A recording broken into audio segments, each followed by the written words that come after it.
ലോകത്തിന്റെ നായകൻ മുഹമ്മദ് മുസ്തഫ സല്ലല്ലാഹു അലൈഹി വസല്ലമ തങ്ങളുടെ ചരിത്രത്തിന്റെ ഭാഗമാണിത്. ഖുറൈശി പ്രമുഖന്മാരിൽ ചിലർ അബൂ ത്വാലിബിനെ കാണാൻ വന്നു. അവരുടെ ആഗമനത്തിൽ എന്തോ പന്തികേടുണ്ടെന്ന് അദ്ദേഹത്തിന് തോന്നി. ഗൗരവം നിറഞ്ഞ മുഖഭാവത്തോടെ അവർ ഇരുന്നു. എന്താണ് എല്ലാവരും കൂടി ഇറങ്ങിയത്? വല്ല വിശേഷവും? അബൂ ത്വാലിബ് പതിയെ ചോദിച്ചു. വിശേഷങ്ങൾ താങ്കൾ അറിയുന്നുണ്ടല്ലോ.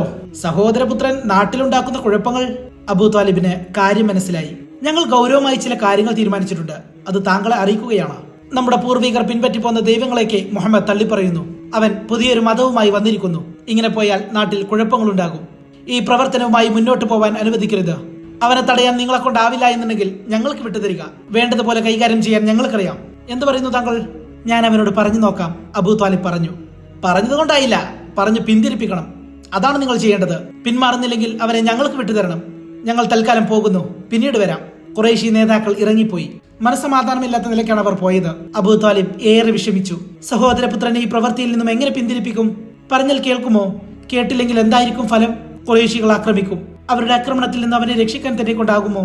മോനെ, അബൂ ത്വാലിബ് നബി തങ്ങളെ വിളിച്ചു. നബി തങ്ങൾ വിളിക്കേട്ട് വേഗം വന്നു. മോനോട് എനിക്കൊരു പ്രത്യേക കാര്യം പറയാനുണ്ട്. മോൻ മനസ്സ് വെച്ച് കേൾക്കണം. ഞാനൊരു വൃദ്ധനാണ്. നിന്നെ രക്ഷിക്കാനുള്ള കഴിവ് എനിക്കില്ല.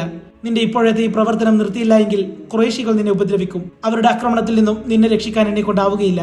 നീ അത് മനസ്സിലാക്കണം. അബൂ ത്വാലിബിന്റെ വാക്കുകൾ നബി സല്ലല്ലാഹു അലൈഹി വസല്ലമയെ ഏറെ വിഷമിപ്പിച്ചു. വൃദ്ധനായ പിതൃവ്യൻ താൻ കാരണം ആശങ്കയിലാണ്. ഖുറൈശികൾ അദ്ദേഹത്തെ മാനസികമായി പീഡിപ്പിക്കുകയാണ്. എന്ന് വെച്ച് തന്റെ ദൗത്യം അവസാനിപ്പിക്കാൻ പറ്റുമോ?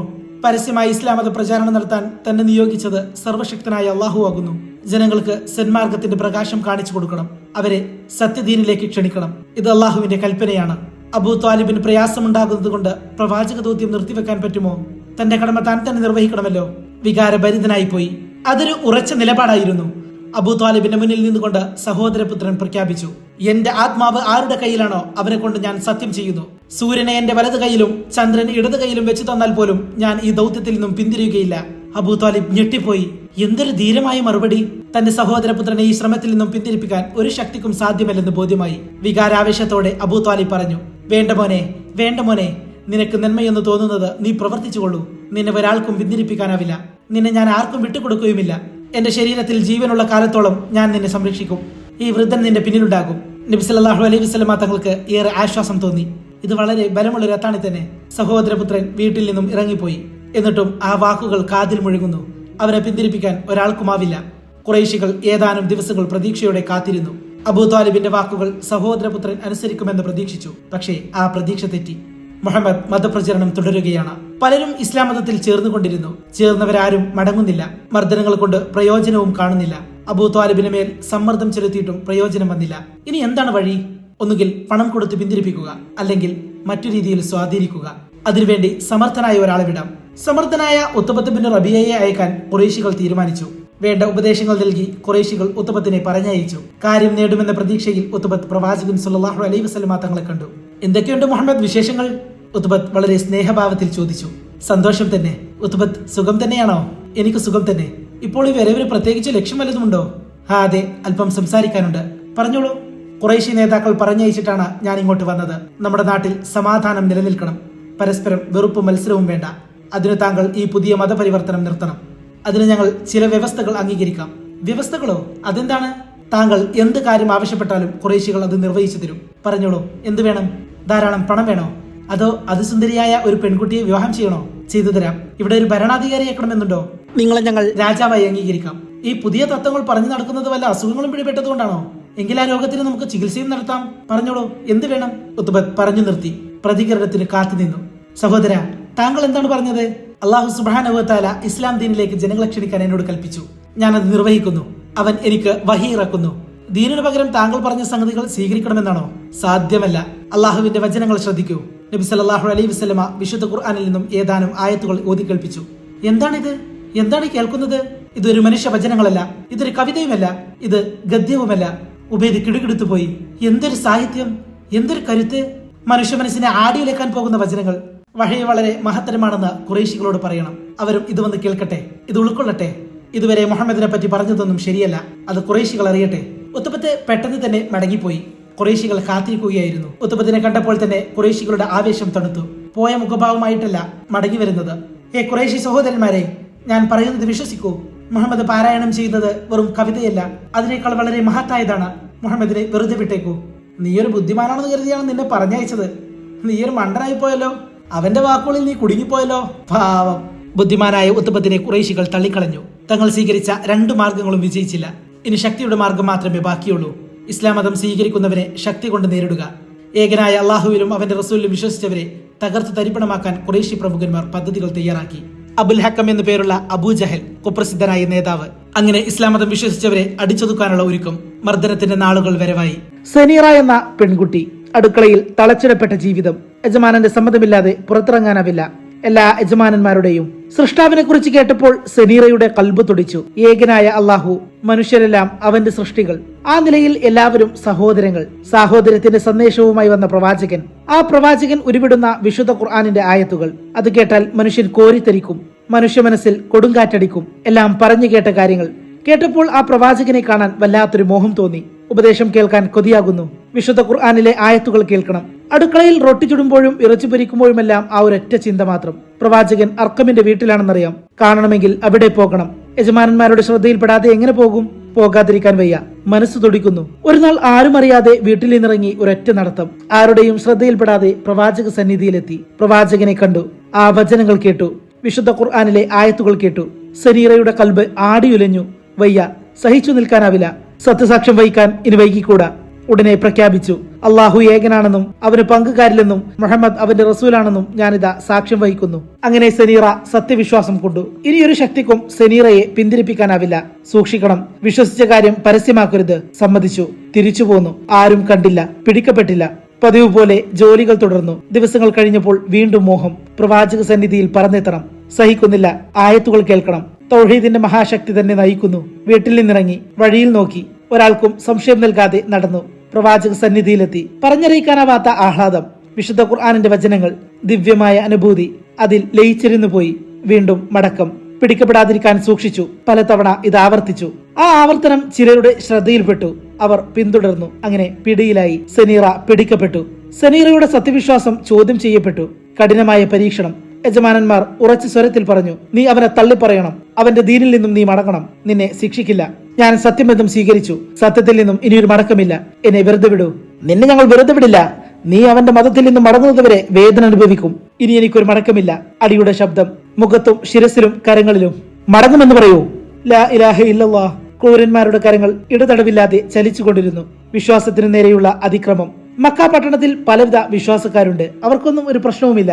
അള്ളാഹു അല്ലാതെ ആരാധനക്കർഹനായി മറ്റൊരു ഇലാഹില്ലെന്നും മുഹമ്മദ് അവന്റെ റസൂലാണെന്നും വിശ്വസിച്ചാൽ മർദ്ദിക്കും. അങ്ങനെ അബൂജഹൽ വരുന്നു. ക്ഷീണിച്ചവശയായ സനീറയെ അവൻ നോക്കി. തീപാറുന്ന കണ്ണുകൾ. നീ അവന്റെ മതത്തിൽ നിന്നും പിന്മാറുന്നുണ്ടോ? ഇടിവെട്ടും പോലെയുള്ള ശബ്ദം. ഇല്ല. ഇല്ലേ? ഇല്ല. കൈ ആഞ്ഞു വീശി ഒറ്റയടി. ലാ ഇലാഹ ഇല്ലല്ലാഹ്. കറങ്ങി കറങ്ങി താഴെ വീണു. വിരലുകൾ കണ്ണിൽ പതിഞ്ഞു. ഇരുട്ട്. കണ്ണിന്റെ കാഴ്ച നഷ്ടപ്പെട്ടുവെന്ന് സനീറക്ക് തോന്നി. അല്ലാഹ്, അല്ലാഹ്. ശക്തനായ അബൂജഹൽ ദുർബലയായ ഒരു പെൺകുട്ടിയുടെ വിശ്വാസത്തിന് മുന്നിൽ പരാജയപ്പെടുന്നുവെന്ന അത്ഭുതകരമായ കാഴ്ചയാണ് ചരിത്രം കണ്ടത്. ഇതുപോലെ എത്രയെത്ര പെൺകുടിമാർ. അബ്ദുൽ മുത്തലിബിന്റെ മകൾ സഫിയ, പ്രവാചകന്റെ കുടുംബാംഗം, തിരുമേനിയുടെ അമ്മായി. സഫിയ ബുദ്ധിമതിയായിരുന്നു. തന്റെ സഹോദരപുത്രന്റെ വാക്കുകളിൽ അവർക്കൊരു സംശയവും ഉണ്ടായിരുന്നില്ല. സഫിയ റളിയല്ലാഹു അൻഹ ഇസ്ലാം മതം സ്വീകരിച്ചു. അതോടെ കൊടിയ മർദ്ദനങ്ങളും ആരംഭിച്ചു. കുടുംബ മഹിമയൊന്നും അക്കാര്യത്തിൽ പരിഗണിക്കപ്പെട്ടില്ല. ശത്രുക്കളുടെ ആക്രമണം കാരണം അവർക്ക് സ്വസ്ഥമായി ജീവിക്കാൻ പറ്റാതെയായി. ബിലാൽ ഇബ്നു റബാഹ്, അബ്സീനിയക്കാരനായ അടിമ. നല്ല സ്വരമാണ്, കേട്ടു നിന്നു പോകും. ക്രൂരനായ ഉമയ്യത്ത് ബിനു ഖലഫിന്റെ അടിമയായി ജീവിക്കാനായിരുന്നു അദ്ദേഹത്തിന്റെ വിധി. എത്ര ജോലി ചെയ്താലും മർദ്ദനം, പിന്നെ തെറിവിളി. മടുത്തു. അപ്പോഴാണ് ആ സുന്ദര ശബ്ദം കേട്ടത്. ഏകനായ അള്ളാഹുവിലേക്കുള്ള ക്ഷണം. ഈ ലോകത്ത് വെച്ച് ചെയ്യുന്ന സകല കർമ്മങ്ങൾക്കും പ്രതിഫലം നൽകപ്പെടുന്ന പരലോകത്തെക്കുറിച്ചുള്ള അറിവ്. അത്ഭുതം തോന്നി. പ്രവാചകൻ സല്ലല്ലാഹു അലൈഹി വസല്ലമയുടെ മുഖം കണ്ട് നോക്കി നിന്നു. ഇത് സത്യത്തിൽ അള്ളാഹുവിന്റെ റസൂൽ തന്നെ, ഒരു സംശയവുമില്ല. ബിലാൽ തന്റെ യജമാനനെ മറന്നു, മറ്റുള്ളവരെ മറന്നു. അള്ളാഹുവിലും അന്ത്യപ്രവാചകനിലും വിശ്വസിച്ചു. വിശ്വാസം കുറെ നാൾ രഹസ്യമായി വെച്ചു. പിന്നെ രഹസ്യം ചോർന്നുപോയി. ഉമയ്യത്ത് ബിനു ഖലഫ് തന്റെ അടിമയെ പിടികൂടി.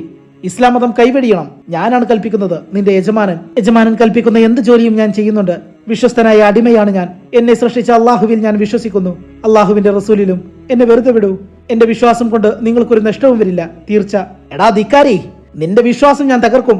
നീ ഇസ്ലാം ദീൻ വിശ്വസിക്കാൻ പാടില്ല. നീ ലാത്തയിൽ വിശ്വസിക്കണം. തയ്യാറുണ്ടോ? ഏകനായ അള്ളാഹുവിൽ ഞാൻ വിശ്വസിക്കുന്നു. പാടില്ല. ആ വിശ്വാസം നീ കൈവെടിയണം. ഞാൻ അള്ളാഹുവിൽ വിശ്വസിക്കുന്നു. വീണ്ടും മർദ്ദനം. ശരീരം ആസകലം മർദ്ദനം. ക്ഷീണിച്ച അവശനായി ബിലാൽ താഴെ വീണു. അപ്പോൾ ഒരു ചോദ്യം. നീ മടങ്ങാൻ തയ്യാറുണ്ടോ? അല്ലാഹു അഹദ്, അല്ലാഹു അഹദ്, അല്ലാഹു ഒരുവൻ. ക്രൂരന്മാർ ബിലാലിനെ വലിച്ചഴിച്ചു കൊണ്ടുപോയി. നട്ടുച്ച നേരം മണൽക്കാട് ചുട്ടുപൊള്ളുന്നു. ബിലാലിന്റെ ശരീരത്തിലെ വസ്ത്രങ്ങൾ പിഴുതെറിഞ്ഞു. ആ മനുഷ്യ ശരീരം പതയ്ക്കുന്ന മണലിൽ മലർത്തി കിടത്തി. കിടന്ന് പുളയാൻ തുടങ്ങി. പുഴുവിനെ പോലെ. അനങ്ങാത്ത് കിടക്കണ. ക്രൂരമായ കൽപ്പന. വലിയ കല്ലുകൾ കൊണ്ടുവന്നു. അവ ബിലാലിന്റെ മാറിൽ കയറ്റി വെച്ചു. ഭാരം കൊണ്ട് അനങ്ങാൻ വയ്യ. ശരീരം ചുട്ടുപൊള്ളുന്നു. മരുഭൂമിയിൽ നിന്നും കരിഞ്ഞ മാംസത്തിന്റെ ഗന്ധം പരന്നു. ആരോഗ്യവാനായ ബിലാൽ തളരുന്നു. അല്ലാഹു അഹദ്, അല്ലാഹു അഹദ്. മർദ്ദനം കാണാൻ ധാരാളം ആളുകൾ കൂടിയിട്ടുണ്ട്. അവർ മർദ്ദകരെ പ്രോത്സാഹിപ്പിക്കുന്നു. ആ ജനക്കൂട്ടത്തിനിടയിലേക്ക് ഒരാൾ തിക്കിക്കയറി കടന്നു വന്നു. അബൂബക്കർ സിദ്ദീഖ് റളിയല്ലാഹു അൻഹു ഈ മർദ്ദനം കണ്ട് സഹിക്കാനാവുന്നില്ല. ഉമയ്യത്തിനെ സമീപിച്ചുകൊണ്ട് ചോദിച്ചു, ഈ അടിമയെ നിങ്ങൾ വിൽക്കുന്നുണ്ടോ? വിൽക്കാം, നല്ല വില തരണം. വില പറഞ്ഞോളൂ. വില പറഞ്ഞു. അങ്ങനെ കച്ചവടവും ഉറപ്പിച്ചു. ബിലാലിനെ വിലക്ക് വാങ്ങി. ഇപ്പോൾ ബിലാൽ റളിയല്ലാഹു അൻഹു അബൂബക്കർ റളിയല്ലാഹു അൻഹുവിന്റെ അധീനതയിലാണ്. ബിലാൽ, ഇന്നു മുതൽ താങ്കൾ അടിമയല്ല. താങ്കളെ ഞാൻ സ്വതന്ത്രനാക്കിയിരിക്കുന്നു. അൽഹംദുലില്ലാഹ്, സർവസ്തുതിയും അല്ലാഹുവിനാകുന്നു. ഈ സൽക്കർമ്മത്തിന് മതിയായ പ്രതിഫലം അല്ലാഹു നൽകട്ടെ. ബിലാലിന് ഇസ്ലാം മതത്തിൽ ഉന്നത സ്ഥാനമുണ്ട്. നബി സല്ലല്ലാഹു അലൈഹി വസല്ലമ തങ്ങളുടെ മുഅദ്ദിൻ എന്ന പേരിൽ ബിലാൽ റളിയല്ലാഹു അൻഹു അറിയപ്പെട്ടു. ഖബ്ബാബ് റളിയല്ലാഹു അൻഹു. ത്യാഗത്തിന്റെ ഇതിഹാസമാണ് ഖബ്ബാബിന്റെ ജീവിതം. ഉമ്മു അൻമാർ എന്ന ക്രൂരിയായ സ്ത്രീയുടെ അടിമ. പകലന്തിയോളം പണിയെടുക്കണം. മൃഗത്തെ പോലെ. അവകാശങ്ങളൊന്നുമില്ല. അടിമയല്ലേ? അള്ളാഹുവിന്റെ ദീനിലേക്കുള്ള വിളി കേട്ടു. സാഹോദര്യത്തിന്റെ മതം, സമത്വത്തിന്റെ മതം. തന്നെ സൃഷ്ടിച്ച അള്ളാഹുവിൽ വിശ്വസിക്കുക. അള്ളാഹുവിന്റെ റസൂലിലും വിശ്വസിക്കുക. ഖബ്ബാബ് സത്യമതം സ്വീകരിച്ചു. ഉമ്മു അൻമാർ ആ വിവരം അറിഞ്ഞു. ഖബ്ബാബിനെ വിളിച്ചു. ഞാൻ നിന്റെ യജമാനയാണ്. നീ മുഹമ്മദിന്റെ മതം ഉപേക്ഷിക്കണമെന്ന് ഞാൻ കൽപ്പിക്കുന്നു. സ്വീകരിക്കുന്നുണ്ടോ? ഖബ്ബാബ് റളിയല്ലാഹു അൻഹു വിനീതമായി മറുപടി പറഞ്ഞു. നിങ്ങൾ പറഞ്ഞത് ശരിയാണ്. നിങ്ങൾ യജമാനത്തി, ഞാൻ അടിമ. നിങ്ങൾ കൽപ്പിക്കുന്ന ജോലി ഞാൻ ചെയ്യും. എന്നെ സൃഷ്ടിച്ച അള്ളാഹുവിലും അവന്റെ റസൂലിലും വിശ്വസിക്കാൻ എന്നെ അനുവദിക്കണം. ഫദിക്കാരി, നിന്നെ അടിച്ച് തകർത്ത് കളയും. അടിയുടെ ശബ്ദം, തൊഴിയുടെ ശബ്ദം. ലാ ഇലാഹ ഇല്ലല്ലാഹ്, ലാ ഇലാഹ ഇല്ലല്ലാഹ്, അല്ലാഹു അല്ലാതെ ഒരു ഇലാഹില്ല. നീ മടങ്ങുന്നുണ്ടോ? ഇല്ല. അങ്ങനെ ഖുറൈശി പ്രമുഖന്മാർ ഒരുമിച്ച് കൂടി കടുത്ത ശിക്ഷ നൽകുന്നതിനെ കുറിച്ച് ചിന്തിച്ചു. ഒരു തീരുമാനത്തിലെത്തി. കൽക്കരി കൊണ്ടുവന്ന് കത്തിച്ച് ആ കനലിൽ മലർത്തി കിടത്തുക. ശരീരം തീക്കനലിൽ കടന്ന് ഉരുകുമ്പോൾ ഇസ്ലാമിൽ നിന്ന് മടങ്ങിക്കോളും. അങ്ങനെ കൽക്കരി കൊണ്ടുവന്നു നിരത്തിയിട്ടു കത്തിച്ചു. നല്ല കനൽ. അടുത്തു നിൽക്കാൻ വയ്യ. എന്തൊരു ചൂട്! ഖബ്ബാബിനെ പിടിച്ചു കൊണ്ടുവന്ന് തീക്കനലിൽ കിടത്തി. ഒരു ഭീകരൻ ഓടി വന്നു. ഖബ്ബാബിന്റെ മാറിടത്തിൽ കയറി നിന്നു. അനങ്ങാൻ വയ്യ. മനുഷ്യമാംസം വെന്തു കരിയുന്ന ഗന്ധം പരന്നു. ലാ ഇലാഹ ഇല്ലല്ലാഹ്, ലാ ഇലാഹ ഇല്ലല്ലാഹ്. ആരാധനകർഹനായി അല്ലാഹു അല്ലാതെ മറ്റാരുമില്ല. ശരീരം വെന്തുരുകി നീരൊഴുകുന്നു. ആ നീര് തട്ടി തീക്കനൽ അണയുന്നു. പൊള്ളിവ്രണമായ ശരീരവുമായി ഖബ്ബാബ് റളിയല്ലാഹു അൻഹു എഴുന്നേറ്റു. പിന്നീട് മുറിവുകൾ ഉണങ്ങി. വലിയ വെളുത്തപ്പാട് ശരീരത്തിന് പിൻഭാഗത്ത് കാണാം. ത്യാഗത്തിന്റെ മുദ്രകൾ. ഖബ്ബാബ് റളിയല്ലാഹു അൻഹു ഇസ്ലാമിക ചരിത്രത്തിലെ തിളങ്ങുന്ന നാമം. പിൽക്കാലത്ത് സത്യവിശ്വാസികൾ അത്ഭുതത്തോടെ ഖബ്ബാബിനെ നോക്കുമായിരുന്നു. ഖബ്ബാബ് റളിയല്ലാഹു അൻഹുവിന്റെ കരുത്തോർത്ത് കാലഘട്ടം വിസ്മയം കൊള്ളുന്നു. പീഡനങ്ങളും മർദ്ദനങ്ങളും നടത്തുമ്പോൾ ശത്രുക്കൾ ഒരു കാര്യം പ്രത്യേകം ശ്രദ്ധിച്ചിരുന്നു. മരണം സംഭവിക്കാതിരിക്കാൻ. അടിമകൾ മരിച്ചുപോയാൽ അത് വലിയ സാമ്പത്തിക നഷ്ടമുണ്ടാക്കും. സ്വതന്ത്രരാണ് കൊല്ലപ്പെടുന്നെങ്കിൽ അവരുടെ കബീലക്കാർ കലഹത്തിന് വരും. അത് ആഭ്യന്തര കുഴപ്പങ്ങൾക്ക് കാരണമാകും. ഇസ്ലാമിനും മുഹമ്മദിനും ഗുണമായി അത് ഭവിക്കുകയും ചെയ്യും. എല്ലാം വളരെ ശ്രദ്ധാപൂർവമായിരുന്നു. ബനു മഖ്സൂം ഗോത്രം. ആ ഗോത്രക്കാർ ബിംബാരാധകരാണ്. ഏതൊരു കാര്യത്തിനിറങ്ങുമ്പോഴും അവർ ബിംബങ്ങളെ കണ്ട് വണങ്ങുമായിരുന്നു. ആ ഗോത്രക്കാരുടെ അടിമകളായിരുന്നു യാസിറും കുടുംബവും. യാസിർ യമൻ സ്വദേശിയാണ്. മക്കത്ത് വന്ന് താമസമാക്കി. യാസിറിന്റെ ഭാര്യ സുമയ്യ, മക്കൾ അമ്മാർ, അബ്ദുള്ള, എല്ലാവരും അടിമകൾ. ഗോത്രത്തിനു വേണ്ടി പണിയെടുക്കുക, അതാണ് അവരുടെ ജീവിത ലക്ഷ്യം. ദാരിദ്ര്യം തന്നെ. അതിൽ നിന്നൊരു മോചനമില്ല. അടിമകളല്ലേ. അപ്പോഴാണ് പ്രവാചകൻ സല്ലല്ലാഹു അലൈഹി വസല്ലമ തങ്ങളുടെ വിളി വന്നത്. ഇസ്ലാം ദീനിലേക്കുള്ള ക്ഷണം. ഇഹലോകത്തും പരലോകത്തും വിജയം. സൃഷ്ടാവായ അള്ളാഹുവിൽ വിശ്വസിക്കുക. അവന്റെ പ്രവാചകനിലും വിശ്വസിക്കുക. അതിനെന്ത് തടസ്സം? യാസിർ കുടുംബം ചർച്ച ചെയ്തു. ഇസ്ലാം സ്വീകരിക്കാൻ അവർ തീരുമാനമെടുത്തു. എല്ലാവരും ഷഹാദത്ത് കലിമ ചൊല്ലി മുസ്ലിങ്ങളായി. പ്രകാശം മൂടിവെക്കാനാവില്ലല്ലോ. യാസിർ കുടുംബം ഇസ്ലാം ദീൻ സ്വീകരിച്ച കാര്യം ബനു മഖ്സൂം ഗോത്രം അറിഞ്ഞു. അവർ എല്ലാവരെയും പിടികൂടി. യാസിറും കുടുംബവും ഇസ്ലാം ദീനിൽ നിന്നും മടങ്ങണം. ഞങ്ങളെ സൃഷ്ടിച്ച് പരിപാലിക്കുന്ന അള്ളാഹുവിൽ ഞങ്ങൾ വിശ്വസിക്കുന്നു. അവന്റെ പ്രവാചകനിലും ഞങ്ങൾക്ക് സത്യവ്യക്തമായി. ഞങ്ങൾ വിശ്വസിച്ചു. സത്യവ്യക്തമായിട്ടും വിശ്വസിക്കാതിരിക്കൽ വലിയ ധിക്കാരമാണ്. ഈ ധിക്കാരമൊന്നും ഇവിടെ കേൾക്കണ്ട. അടിമകളായ നിങ്ങൾ എന്ത് വിശ്വസിക്കണമെന്നും എന്ത് വിശ്വസിക്കാതിരിക്കണമെന്നും തീരുമാനിക്കേണ്ടത് യജമാനന്മാരായ ഞങ്ങളാണ്. ബനു മഖ്സൂം അത് തീരുമാനിച്ചിരിക്കുന്നു. നിങ്ങൾ ലാത്തയിലേക്കും മനാത്തയിലേക്കും മടങ്ങണം. ബനു മഖ്സൂമിന്റെ കൽപ്പനയാണിത്. ബനു മഖ്സൂമിനോട് ഞങ്ങൾ യാതൊരു നന്ദികേടും കാണിച്ചിട്ടില്ല. വിശ്വാസവഞ്ചനയും നടത്തിയിട്ടില്ല. മനുഷ്യരെ മുഴുവൻ സൃഷ്ടിച്ചത് അള്ളാഹുവാണ്. ഈ സത്യം ഞങ്ങൾ അംഗീകരിക്കുന്നു. ഞങ്ങൾ അള്ളാഹുവിന്റെ കൽപ്പനകൾ അനുസരിക്കും. ഇതിലെന്താണ് തെറ്റ്? പെട്ടെന്ന് അടിപൊട്ടി. പറഞ്ഞതനുസരിച്ചാൽ മതി. തയ്യാറുണ്ടോ? ലാ ഇലാഹ ഇല്ലല്ലാഹ്, ലാ ഇലാഹ ഇല്ലല്ലാഹ്, അള്ളാഹു അല്ലാതെ മറ്റൊരു ഇലാഹില്ല. ധിക്കാരികൾ, നിങ്ങളെ ഞങ്ങൾ മര്യാദ പഠിപ്പിച്ചു തരാം. അടിയും തൊഴിയും. ബോധം കെടും വരെ യാസിർ റളിയല്ലാഹു അൻഹുവിനെ മർദ്ദിച്ചു. ഭാര്യ സുമയ്യ റളിയല്ലാഹു അൻഹയ്ക്കും മർദ്ദനം ലഭിച്ചു. മക്കൾ അമ്മാറിനെയും അബ്ദുള്ളയെയും വെറുതെ വിട്ടില്ല. ബോധം തിരിച്ചു കെട്ടിയപ്പോൾ വീണ്ടും ക്രൂരമായ മർദ്ദനം. ഇരുമ്പിന്റെ ഒരു കവചം കൊണ്ടുവന്നു. യാസിർ റളിയല്ലാഹു അൻഹുവിനെ അത് ധരിപ്പിച്ചു. ചുട്ടുപൊള്ളുന്ന മണൽക്കാട്ടിൽ കൊണ്ടിട്ടു. ഇരുമ്പിന്റെ കവചം ചൂട് പിടിച്ചു. അതിനകത്തെ മനുഷ്യ ശരീരം ചൂട് കൊണ്ട് കരിയാൻ തുടങ്ങി. തൊലി കരഞ്ഞ മണം. ലാ ഇലാഹ ഇല്ലല്ലാഹ്, ലാ ഇലാഹ ഇല്ലല്ലാഹ്. പിന്നെ ആ ശരീരം പുറത്തെടുത്തു. ആകെ തളർന്നു പോയിരുന്നു. നേരെ നിൽക്കാനാകുന്നില്ല. നീ മുഹമ്മദിന്റെ മതം കൈവെടിയുന്നുണ്ടോ? കാരുണ്യവാനായ അല്ലാഹുവേ, എന്റെ വിശ്വാസം ശക്തിപ്പെടുത്തണമേ. വിശ്വാസം പതറിപ്പോകാതെ കാത്തുരക്ഷിക്കണമേ. എല്ലാ പരീക്ഷണങ്ങളും തരണം ചെയ്യാൻ കഴിവ് നൽകണമേ. ഉള്ളുരുകിയ പ്രാർത്ഥന. എന്നിട്ടും നിന്റെ ധിക്കാരം അവസാനിച്ചില്ല. പിന്നെ വെള്ളത്തിൽ പിടിച്ചു തല താഴ്ത്തി. ശ്വാസം കിട്ടുന്നില്ല. പിന്നെ ശിരസ് പിടിച്ചുയർത്തി മുഖത്തടിച്ചു. സന്ധ്യാനേരത്ത് യാസർ കുടുംബം താമസിക്കുന്ന കൊച്ചുകൂരിയുടെ സമീപത്ത് കൂടെ പ്രവാചകൻ സല്ലല്ലാഹു അലൈഹി വസല്ലമ നടന്നു. ദുഃഖം കൊണ്ട് ആ മുഖം വാടിയിരുന്നു. യാസിർ കുടുംബമേ, ക്ഷമ കൈക്കൊള്ളുക. നിങ്ങളുടെ വാഗ്ദത്ത ഭൂമി സ്വർഗമാകുന്നു. ക്ഷമ, ക്ഷമ. പ്രവാചകൻ സല്ലല്ലാഹു അലൈഹി വസല്ലം അത്രയും പറഞ്ഞ് നടന്നുപോയി. ഈ കഥയുടെ 19-ാം ഭാഗം അടുത്ത വീഡിയോയായി അപ്ലോഡ് ചെയ്യുന്നതായിരിക്കും.